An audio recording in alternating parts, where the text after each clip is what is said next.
მოგესალმებით, მინდა შევეხო რამდენიმე საკითხს. ეს რამდენიმე საკითხი შედგება პირველ რიგში ჭიათურიდან, ანუ მაღაროელების პროტესტი, რომელიც არის 15-ში და სოციალური ფონი საქართველოში უმძიმესია, ეს ყველამ ვიცით თუ რა ხდება ჩვენს ქვეყანაში, მაგრამ ამ ხალხს ჭირდება გვერდში დგომა.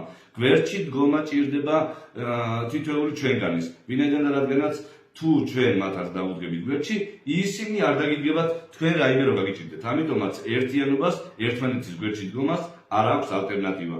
მოძრაობა ერთობის ჯაჭვი, რა თქმა უნდა, უერთდება მაღაროელების პროტესტს, შესაბამისად, რა თქმა უნდა, შევძლებთ ჭიათურაში ჩასვლასაც, ხოლო მეორე საკითხი, რომელიც კიდევ მნიშვნელოვანი არის, ეს არის ვოლტის, გლოვოს გამოძახებები, მიტანის სერვისი და ასევე ტაქსოპარკი, იანდექსი, რუსული კომპანია და ბოლტი. ეს ორი კომპანია და ჯამში ეს 4-ვე კომპანია ასაკნებს ძირითადად პაკისტანელებს, ინდოელებს და ასე შემდეგ.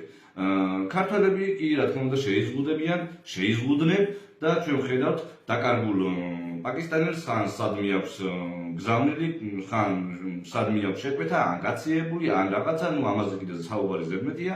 თავარი არის ის, რომ საქართველოში ისედაც გაუბედურებულ ქვეყანაში, სადაც არ არსებობს არანაირი საშუალო ფენა, ბოლომდე კეტავენ შემოსავლის წყაროს. ამიტომაც თითოეულ ჩვენგანს მართებს სწორი მოქმედება.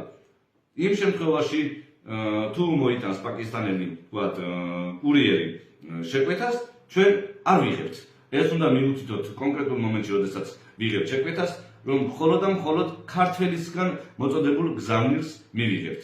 რაც შეეხება ტაქსოპარკი ან გაითვალისწინებს იმას, რასაც მოითხოვს საქართველო და ქართველი ხალხი და საქართველოს მოქალაქეები, ან არადა მიიღებენ სისტემურ კოლაფსს. აი ეს ძალიან მარტივი არის.